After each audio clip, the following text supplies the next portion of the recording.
All right, folks, grab your collie sticks, grab your Sealot footwork, maybe a cup of coffee, because today we're going to dive into a question that's hotter than Bruce Lee's 1 inch punch.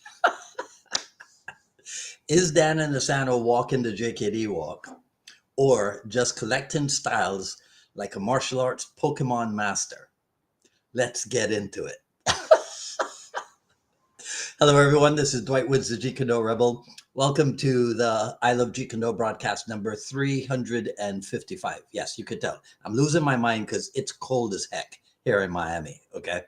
As you're logging in, if you'd be kind enough to say where you're logging in from, hit the like button and feel free to continue doing so throughout the broadcast. If you're catching the simulcast over on the YouTube, please be sure to like, subscribe, and hit the notification bell as well. But of course, the best thing you can do is to share this video and spread the word about the I Love Jeet Kune broadcast. Okay, so before we get into this, shout outs to Tim Becker, James Bennett, Cass Magda, and everybody else, G. Anthony Joseph and Ria Joseph in California.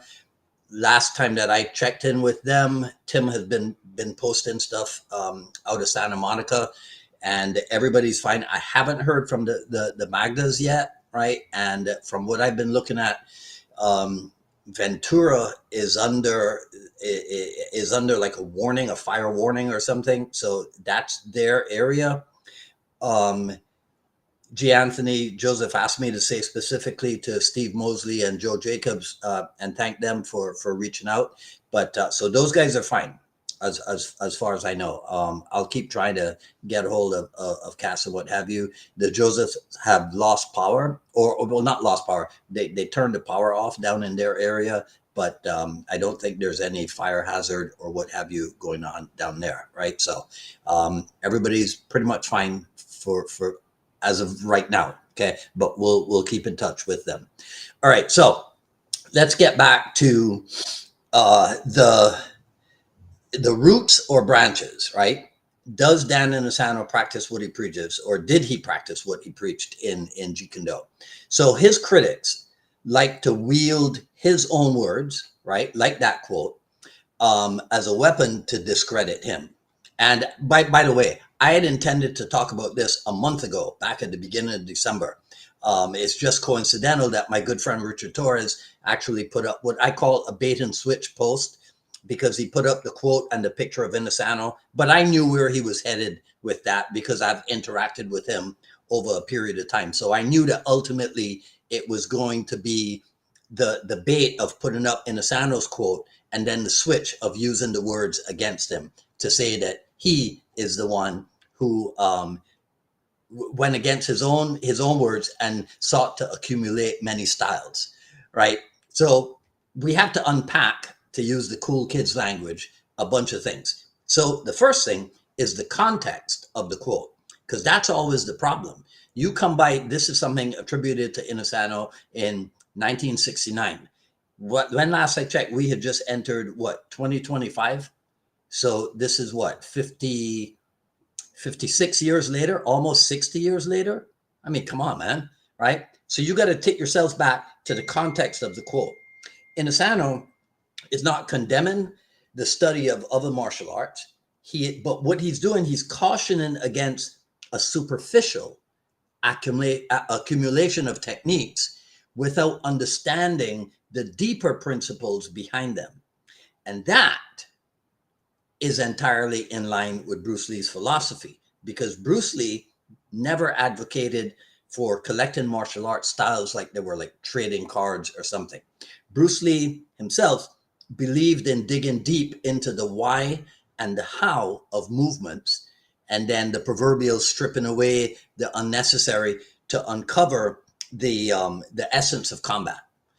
So if we look at what Inosanto has done, if we look at his actions, some people accuse him of doing exactly what he warned against, studying too many arts and veering away from Jeet Kune Do. But if you study his martial art journey, you'll see that this could not be further from the truth. For one, his exploration of other arts was not about mindless accumulation. It was about refining and deepening his understanding of principles, the very roots that he mentions in the quote. So take my favorite, Filipino Kali. When he went into Kali after Bruce Lee's passing, it wasn't because he wanted to tack on another style for show. It was because of the insights that Kali offered, right, through weaponry and footwork and range, and these complemented his understanding of combat in a way not similar, but it was kind of like continuing an exploration that Bruce Lee had started. So the same thing goes for his exploration of Silat, Muay Thai, Savat. It's not studying these arts to replace Jeet Kune, but it's to better understand the universal truths of martial movement, the connecting thread, so to speak.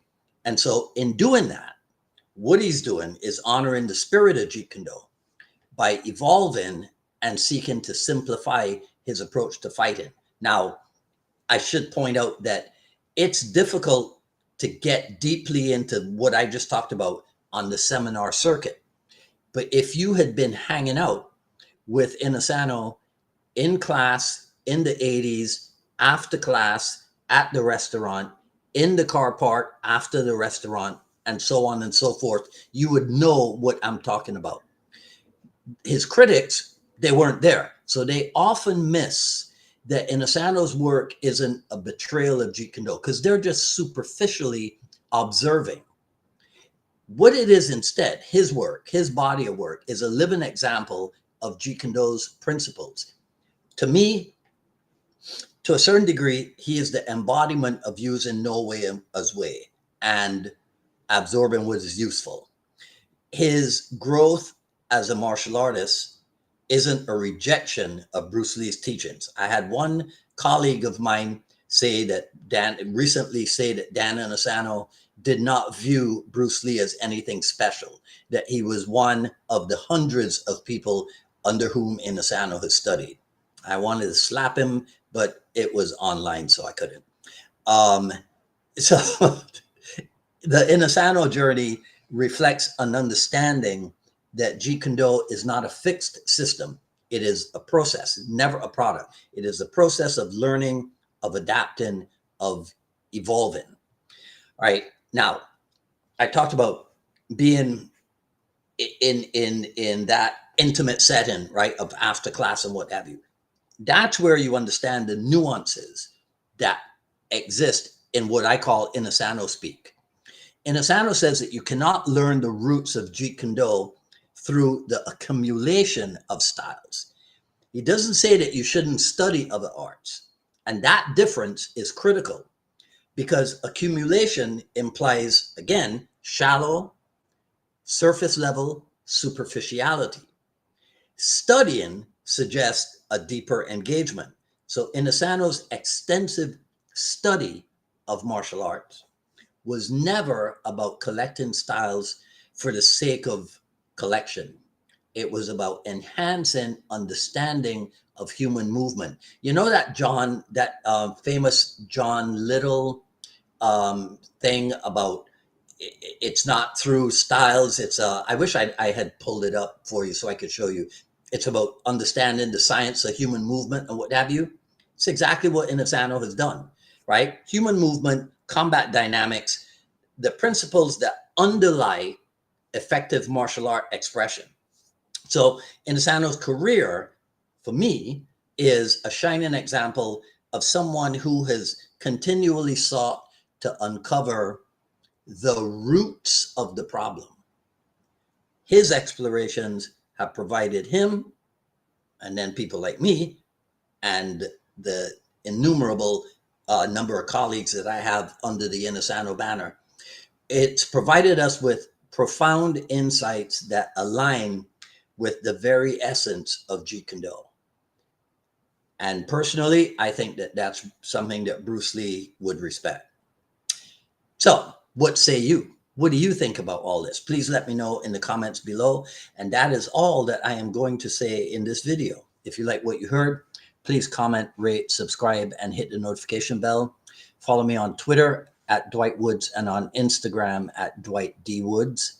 at paypal.me/unifiedma Miami, paypal.me/unifiedma Miami. The Jeet Kune Journey Volume 1 is available, paypal.me/unifiedma Miami. Time is running out for Titans of Jeet Kune. Go to titansofjeetkundo.com. I had threatened to raise the price at the end of last year, but I'm a busy guy, so I have not done anything with the website. But I will very shortly. So we got what, 3 weeks or so left. Go to titansofjkd.com for everything that you need to know about that. The other thing I want to tell you about, you may have probably, you probably by now have gotten an invitation from me to follow, or like, I think it's follow, to follow Jeet Kune Drills. This is the new website and Facebook page that I'm working on, right? And so I'm just trying to get to pique people's interest, and then in a couple of weeks we'll start to get it rocking and rolling, as they say. So if you haven't received a Facebook invitation, just find it yourself on Facebook and follow me there. And I think that's it for today, right? Yeah, today, which is a pastel day. So I went with the pastel blue and the sweatshirt because it's like 50 something degrees in Miami, and that's freezing temperatures for us. Okay. All right. So until next time, so Friday, I have 2 invitations out and I have not heard back from the 2. I have 2 invitations out for the dialogues. Hopefully somebody will get to me, and we can do something. Otherwise, you know me, I'll just go live and start taking questions because I love doing that. Anyhow, right? Okay, so this is Dwight with the Jeet Kune Rebels signing off. You guys enjoy the rest of your evening, and we will talk soon. Take care.